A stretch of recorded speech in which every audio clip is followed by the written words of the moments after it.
Never stop improving. If you're ready to be number one, to beat your competition, or to set your own path, go from zero to hero, Josh Phegan Digital.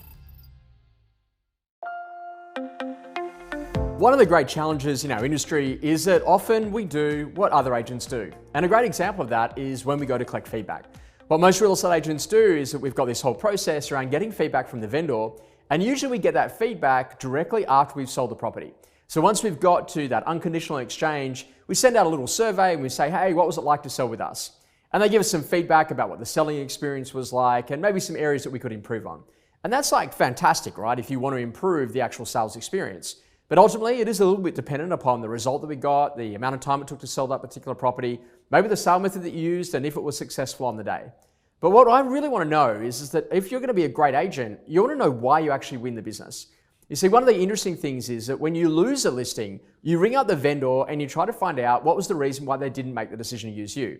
And it's kind of like a really bad date situation where they have to kind of let you down in a kind of a soft and gentle way. It's not you, it's me. They were a good friend. It was a toss of a coin. And none of that feedback is like actually good for you as an individual agent. You see, the worst thing is that then you go into your next listing presentation and you're kind of like, wow, I don't really know how it went in the previous one, so maybe it must be fee related. So then you drop fee to try to win the listing and you don't get that one. And all it does is ultimately crush your self-confidence. Now, to be an incredible agent, what you got to think about is that the most valuable feedback is ultimately from the customers that have made the decision to use you. So what would happen in the 24 to 48 hours directly after they've signed the agency agreement? If you had an independent research firm get on the phone and call those particular vendors, maybe offer them like an Amazon gift voucher for like $100 as an example, to spend an hour with them to talk through a bit about why they made the decision that they did. What was it that you actually said inside the listing presentation that really landed the deal for you? What were the things that were ultimately the same as other agents? When it actually came to fee, were they just testing you on fee, or were they genuinely in a position that they wanted to negotiate? And if you hadn't negotiated on the fee, would they have actually gone with you or not? And what you can start to understand is that there's this whole new range of feedback that you could actually use inside of your next listing presentation. You see, in working with clients, I often ask them, what's the decision that you made when you made the decision to come and work with us? And what they say is that ultimately, we chose you, Josh, because of two things. One, the energy that you bring to the table, and two, the way that you think.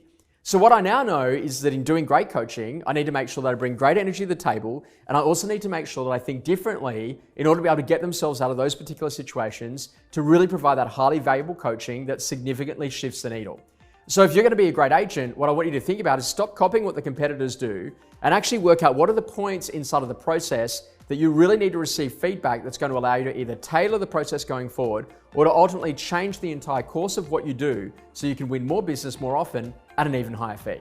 I really hope you've enjoyed our coaching tip. We look forward to seeing you soon.